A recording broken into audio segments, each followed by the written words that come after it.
Harold and the Purple Crayon by Crockett Johnson. One evening, after thinking it over for some time, Harold decided to go for a walk in the moonlight. There wasn't any moon, and Harold needed a moon for a walk in the moonlight. And he needed something to walk on.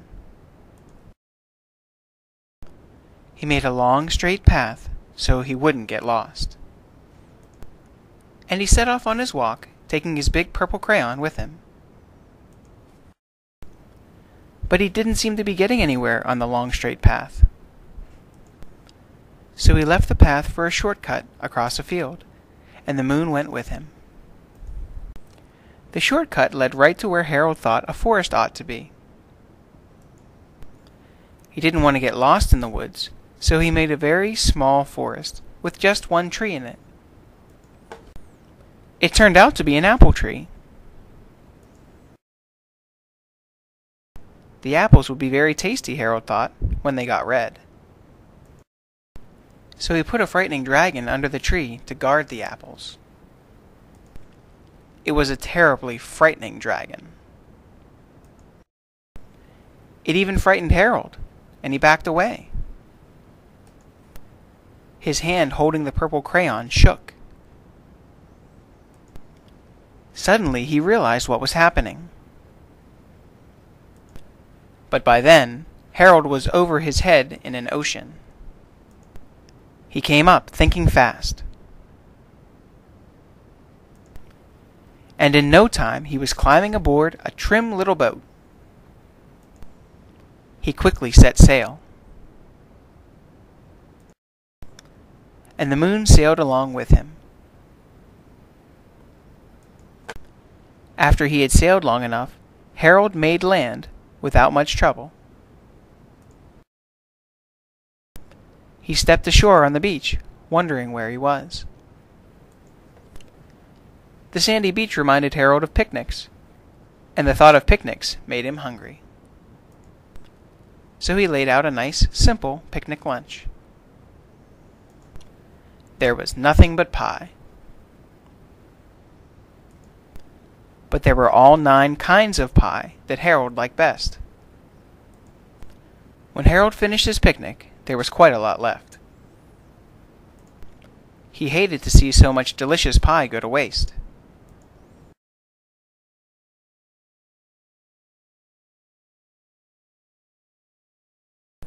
So Harold left a very hungry moose and a deserving porcupine to finish it up. And off he went, looking for a hill to climb to see where he was. Harold knew that the higher up he went, the farther he could see, so he decided to make the hill into a mountain. If he went high enough, he thought, he could see the window of his bedroom. He was tired, and he felt he ought to be getting to bed. He hoped he could see his bedroom window from the top of the mountain.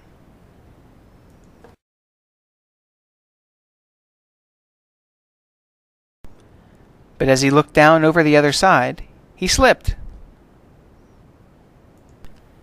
And there wasn't any other side of the mountain. He was falling in thin air. But luckily, he kept his wits and his purple crayon.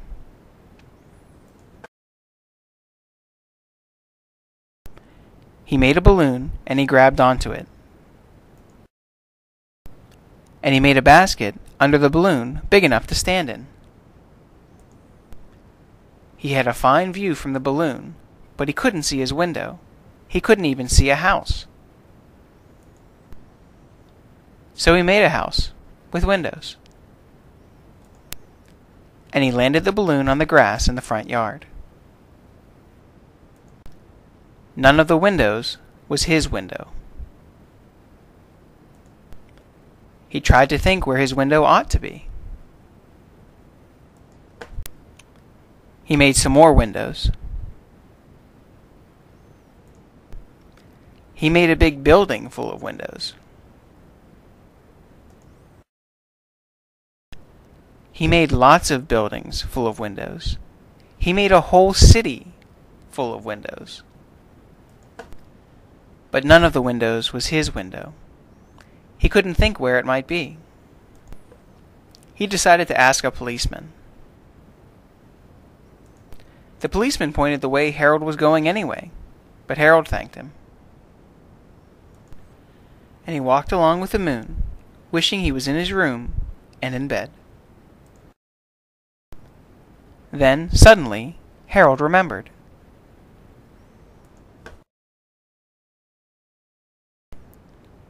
He remembered where his bedroom window was when there was a moon. It was always right around the moon.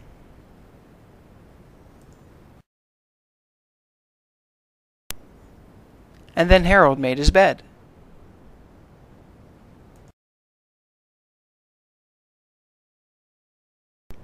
He got in it, and he drew up the covers.